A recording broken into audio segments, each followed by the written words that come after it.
Hey, everybody, welcome back to the podcast. You're listening to the longest running superhero role playing game on Earth. I'm your host. And normally, I refer to myself as the game master, but I was not the GM for this one. The GM for this one was Jay Mora. In fact, this was one of the very first games Jay ever ran. But before I get too into that, make sure you hit that like button. Check to see if you're subscribed because YouTube loves unsubscribing people without telling them. And last but not least, leave us a comment. It helps us out with the algorithm, kind of getting the word out there that our channel even exists. But on top of that, we love hearing from you guys. We've got an awesome community here, and it's all thanks to you. I know in this day and age, there are a million things you could be doing, and you're listening to me instead. So thank you so much for doing that. We appreciate you. Okay.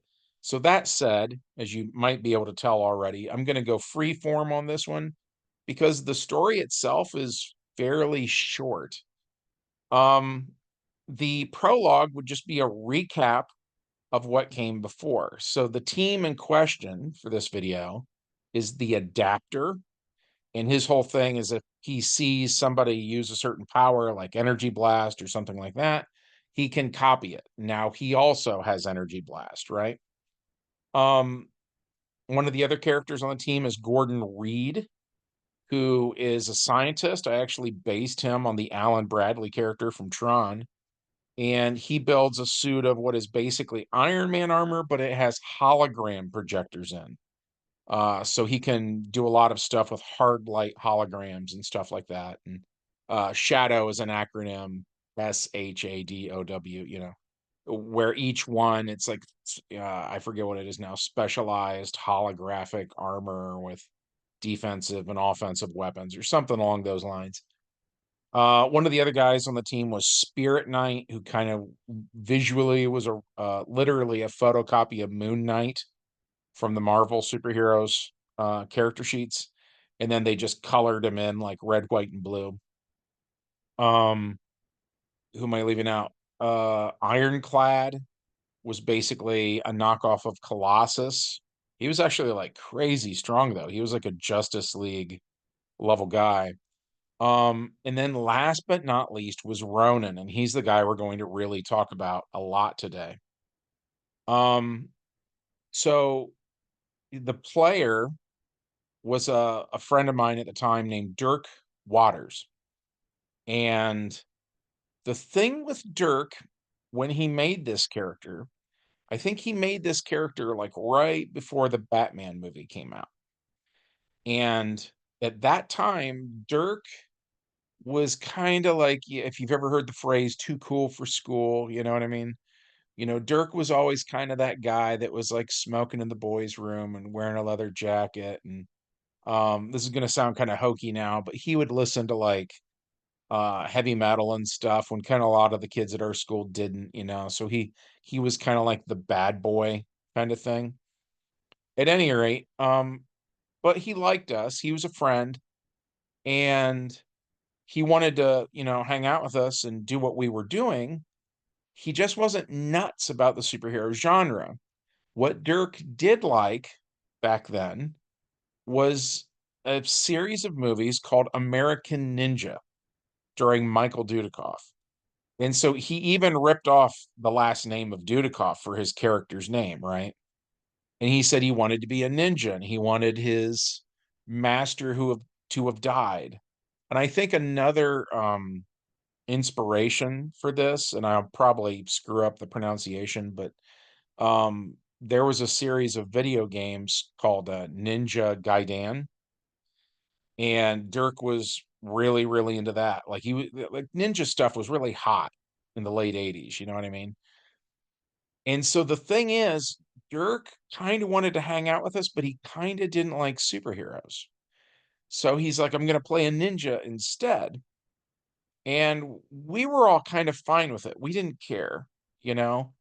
But the GM, Jay, did care. And so I think that's what this particular adventure was about, was I think it was Jay kind of trying to nudge Dirk more into that superhero direction. So at any rate, in the prologue, which these characters showed up in a big event called Invasion, which was this thing that DC did in the late 80s where a bunch of alien races all kind of team up. They all invade Earth. Um, and so the Gordon Reed character, for instance, managed to take down one of their starships before it even landed, stuff like that. And then this starship crashed into Alcatraz prison. And so now we played this in the fall of 1990, and at the time it was set in the modern day. So as of the fall of 1990, their headquarters is that starship. They've kind of used the stuff there to build an expansive headquarters. And it was very much a product of that era when it came to cartoons. So on the air back then was the Ninja Turtles cartoon that started in 1987. It was still going strong. And of course, we had grown up on, Transformers, G.I. Joe, Thundercats, stuff like that. Something that, if you're familiar with those cartoons, something a lot of them have in common is oftentimes the heroes have this room where on one wall is a gigantic computer screen, right? Like in the case of the Transformers, it's called Teletran 1. But there's like a giant computer screen, and then down in front of it is kind of like this big keyboard that it like is as wide as the wall is usually. And and so at any rate, our characters start in that room. And one of the subplots that we have going on is that Ronin is now divorced. And by the way, Dirk's parents had gotten a divorce not too long before that. So I think that was part of this whole thing. And so we say that Ronan has a daughter who's a little girl, and um he's living on a houseboat, and he's trying to get custody of her.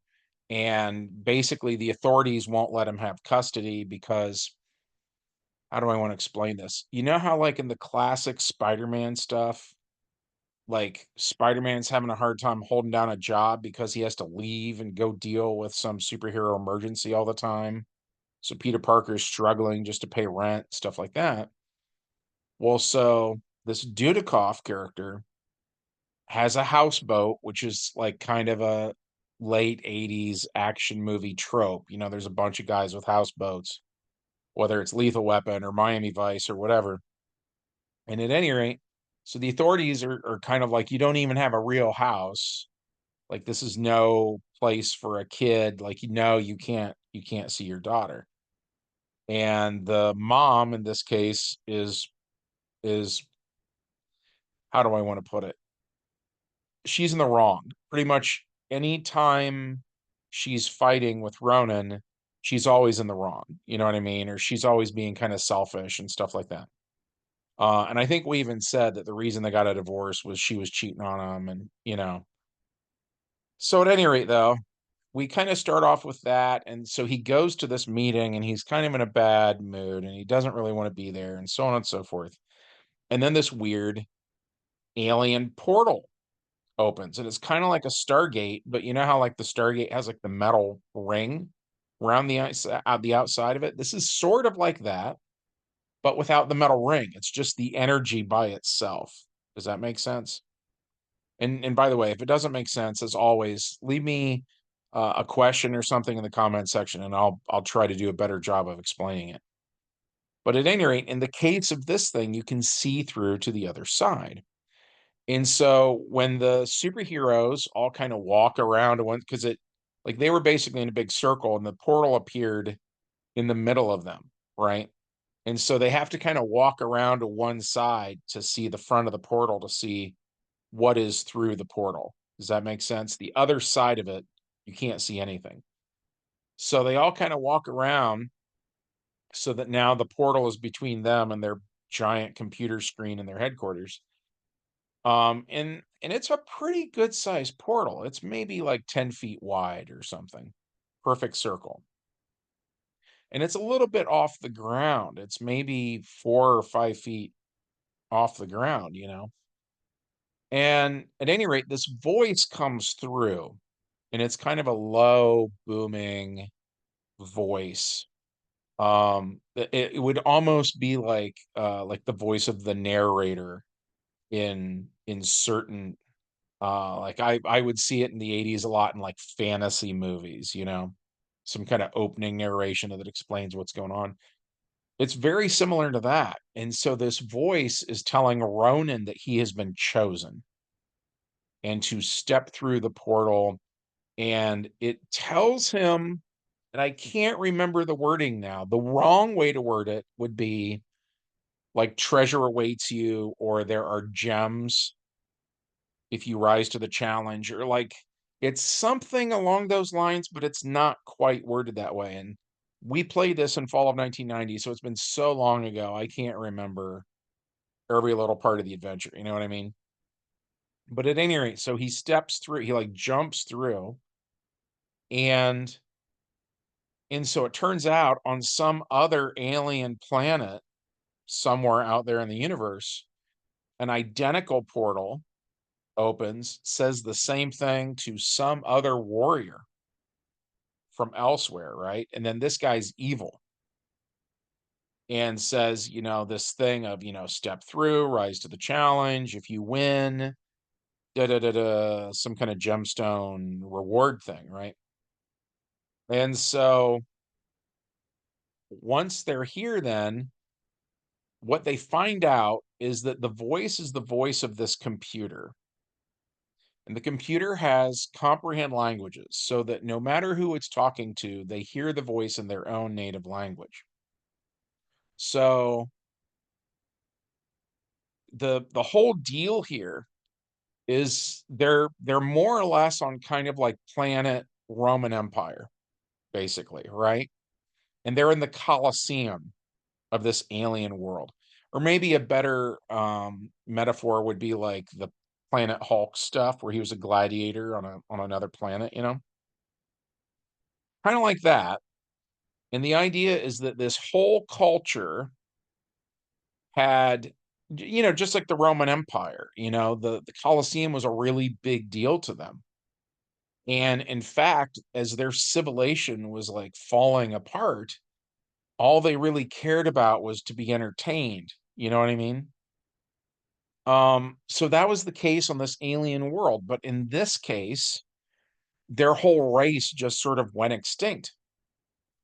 But the machinery never stopped working. So it turns out for all these years, this program has been running, right?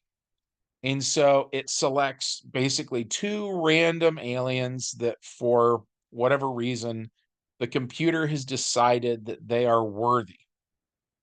And the idea is this is actually last man standing. And the only way for them to get home is to kill each other. So Ronan, being a hero, is like, I really don't want to kill anybody, you know. And when he tries to go back through the portal, it's sort of like a one-way thing. And so his friends can watch him, and now at this point, they can't go through the portal either. You know, there's a force field, like an invisible force field or something there, stopping them from helping him. All they can do is watch. They can yell stuff though, and he hears what they're yelling. Sound can get through. It's just that like solid objects can't pass through at this point.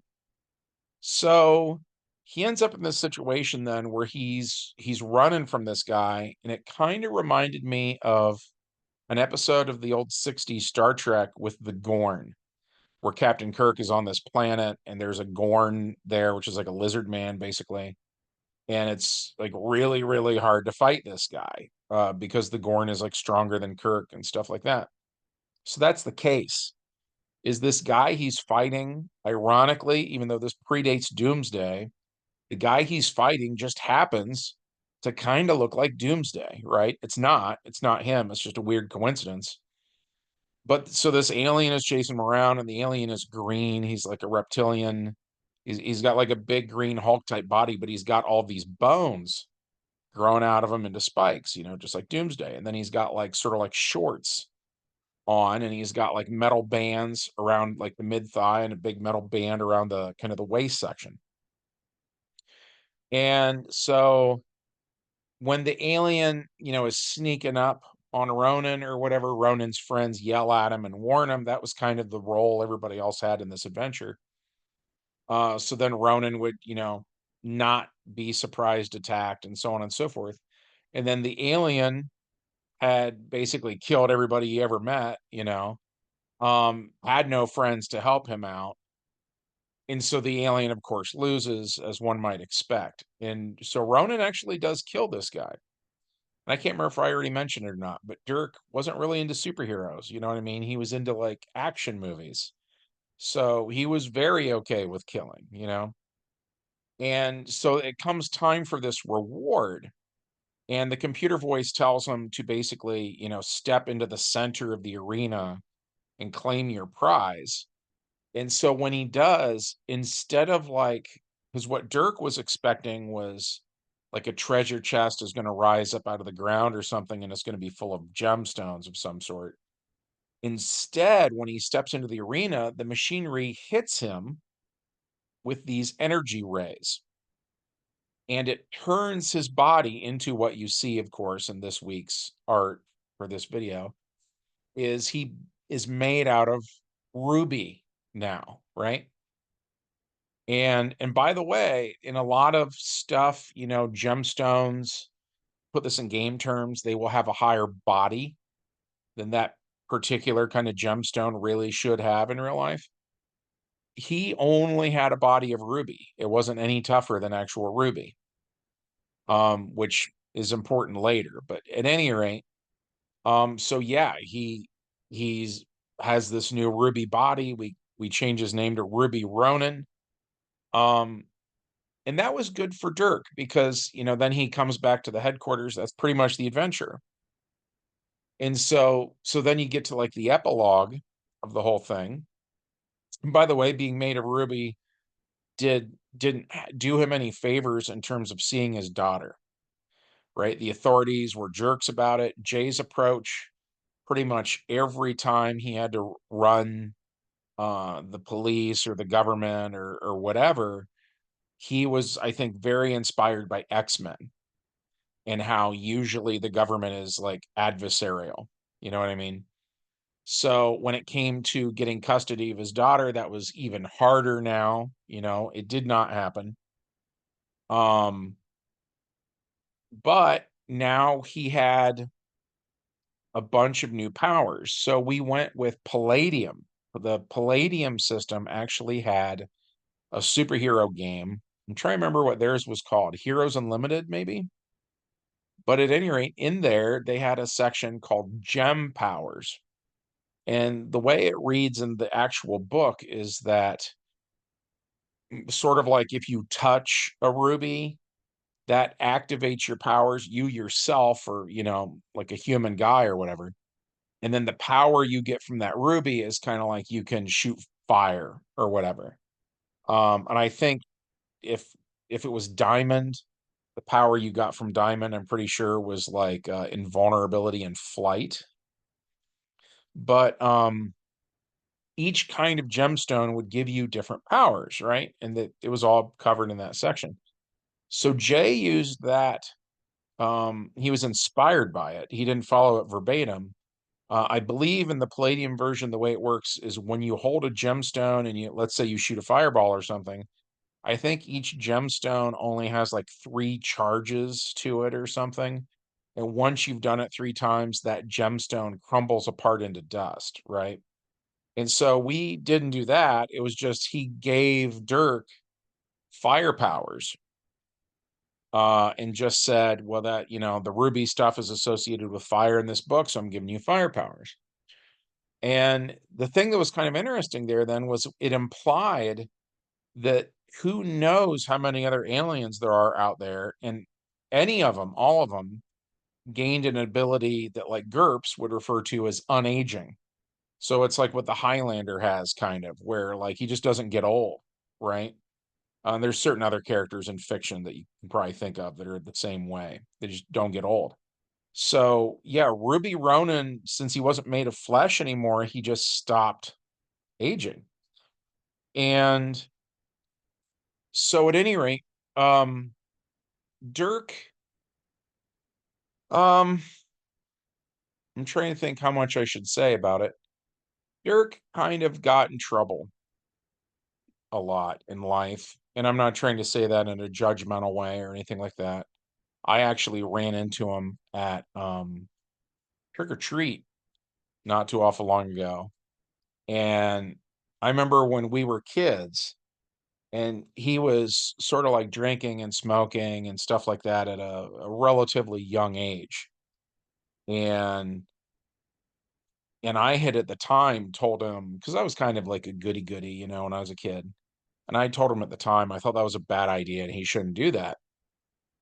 So at any rate, when I ran into him at trick or treat, he told me, he's like, "Man, I should have listened to you. Like you were right. Like that kind of put me down a path, and I got into a lot of trouble and blah blah blah." And so at any rate, Dirk didn't play with us very long. He kind of fell off. And actually, when I mentioned Ruby Ronin to him years later, he didn't even remember the character ever existed. He didn't even remember playing or like anything. So like I said, the character's last name was Dudikoff. We decided to make his first name Dirk as kind of a nod. And then in the 90s, a completely different player named John Boggs, who's in the army now, um, he actually pitched me a concept for a character one day, and it just so happens it was like very, very close to Ruby Ronin. So I told him, I said, we already have a character like that in the game, and the thing is, he's been around for a while, and I would kind of like to see somebody play him and use him. But if you do that instead of making this new guy, then it's going to give you this rich backstory that you wouldn't necessarily have otherwise. And then we can get into that daughter, and the idea that, if she was whatever, 5 years old in 1990 or something like that, then in the year 2000, she'd be like 15 years old, and maybe she's going to start coming around more and want to be part of your life and hear about your adventures. And we just thought it made for good storytelling, right? And so John did play Ruby Ronin, and something that John was always guilty of, and no offense to John, I'm never trying to be crappy to anybody, but John is horrible. Like a bad habit he has as a gamer is he absolutely refuses to maintain anything ever. And so, for instance, at one point he had a character where the character's whole concept is he had this cloning machine. And so when his character would die, that character was also a martial artist named Hacker. And when he would die, this machine would clone him and make like Hacker 2.0, right? And then he would have a bunch of adventures and then die. And then the machine, which was we called it a Genesis device, it would then make Hacker 3.0, right? But there were rules in the game that you had to do routine maintenance on the machine like once a month. That the gadgeteer in question had to roll some dice to make sure the machine was still in working order. And I would tell him to do it, and he would never do it. And so after a while, I was like, okay, it makes a clone, and like you're missing an eye or you're missing an arm, that kind of thing. And he's like, what the heck, dude? And I was like, you're not maintaining the machine. Go fix the machine. And he'd be like, okay, I get it. Nah. And he still wouldn't fix the machine. So his character would die. And at one point, and I'd come up with some kind of a table for random stuff. At one point, he came back the opposite gender. At one point, he came back and he was a kid. And I think that was the last time he died, actually. And then when he came back as a kid, he changed his name to Surge for whatever reason. But the point is, so John just absolutely refuses to maintain anything ever, right? And so here's the point. we were playing this game, and it had to deal with Darkseid, his forces on the planet Apocalypse. And Ruby Ronin finds himself in this adventure fighting somebody from Apocalypse. I couldn't even tell you now who it was. But this guy hits him and he rolls. It's like double tens, double nines, double eights, double sevens. It's like he gets this massive, massive roll. And I don't know now what Ronin's body was. He maybe had like a body of 14 or something. But at any rate, um, it puts a crack in him. Like he gets this massive crack in his chest. And the way I described it is I said, John, it's like when you're out on like an icy pond in the winter and it starts to crack. The crack is not like a straight line. Like the worst of it is under your feet, and then it kind of tapers off in sort of random directions. That's the way this crack on your chest is, where this big dude's fist hit you. And I told him, I said, you don't heal because you're not made of flesh. You don't have natural healing. And we'd given him some disadvantage to represent that too, by the way. Uh, and so I told him, I said, if I were you, I would buy regeneration. And he'd be like, okay, I'll do it later. So you see where this is going. He never did it later. And I don't know, he was in 10 more fights after that. And he doesn't heal. Every time he's starting an adventure, he's not starting it with all of his hit points. It's just crazy reckless on John's part. And regeneration's not that hard to buy off either. And so finally, somebody hit him, and I couldn't even tell you who or what it was now, but he shattered. And there were just chunks of ruby everywhere. And we said they were all like smaller than a baseball. Most of them were maybe about the size of like a ping pong ball, that kind of thing. But these little chunks of ruby were just absolutely everywhere. And I remember Matt Nip was in that adventure, and he was talking about taking basically Ruby Ronin's corpse to a pawn shop or something and trying to get money for it. And other people were saying, no, you can't go doing that to my dad. Or that was one of them. I kind of ruined it. The daughter later gets involved with that. But point being, they were like, no, we're not selling Ruby Ronin. And so then a little while went by, and John was mad that Ruby Ronin died. I think he thought it was like my fault or something.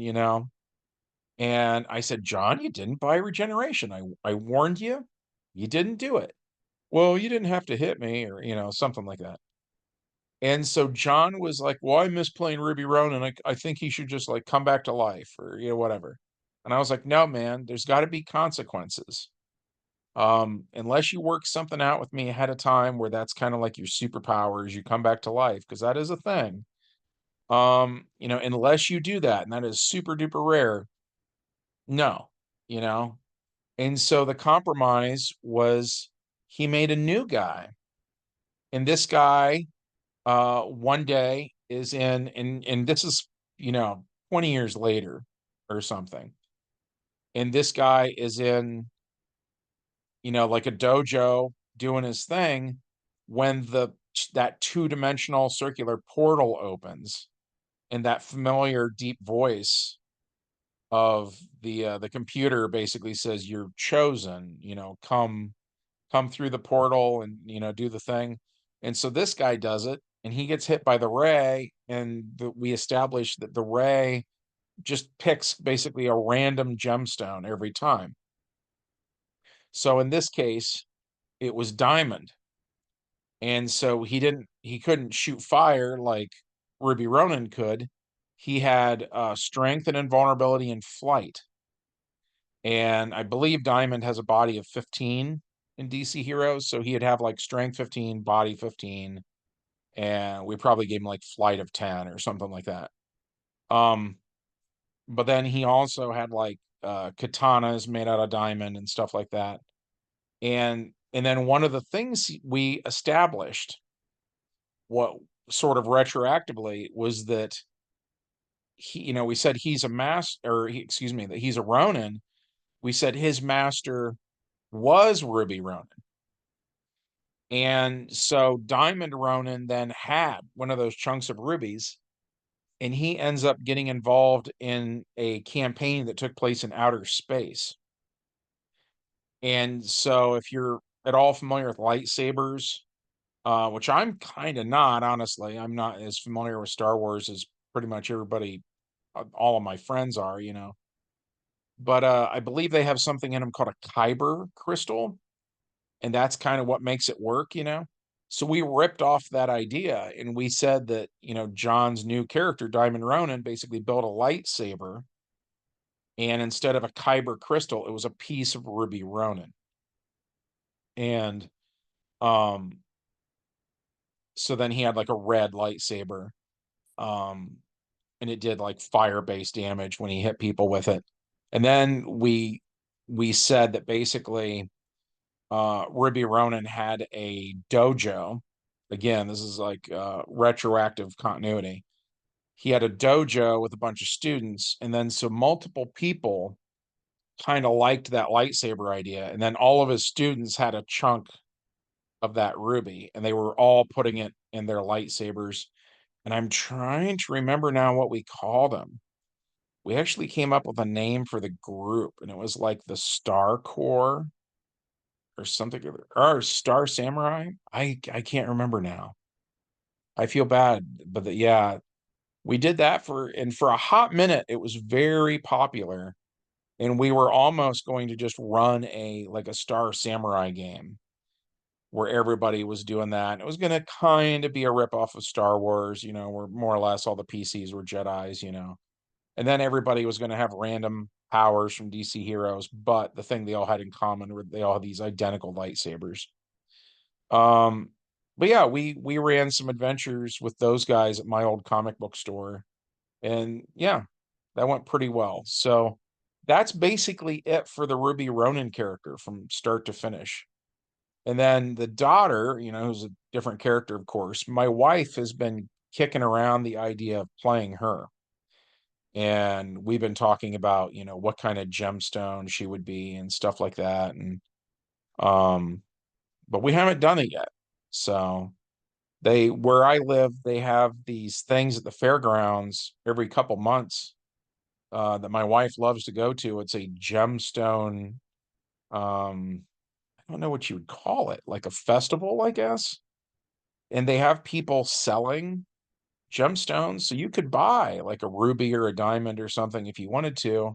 And then, of course, they have other stuff that is way more common, less expensive stuff. But they have that there. They have like little booths set up where they teach people how to like polish gemstones and things of that nature. It's kind of neat. I like that sort of thing too. They got stuff for the kids where you can like break open a geode or whatever. But so my wife copied down all the gemstones from Heroes Unlimited, and she took that with her, and then she's got one of each kind, and she's got like a little, I don't know what you'd call it, like a dice roller for Dungeons and Dragons, basically.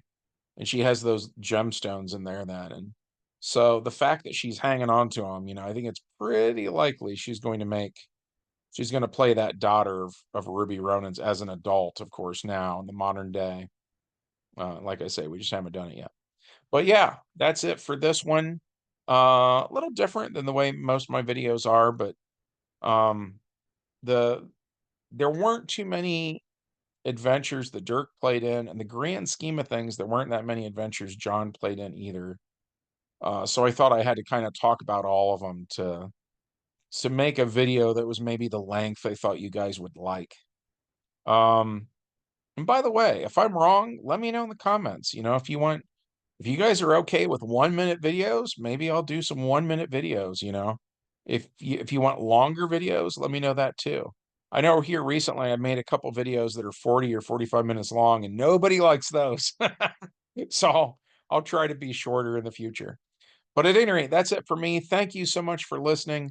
As always, smash like, Make sure you're still subscribed. Leave us a comment. And from everybody here at the longest running superhero role playing game on earth, we hope you have a good one, and we'll see you in the next adventure. Bye.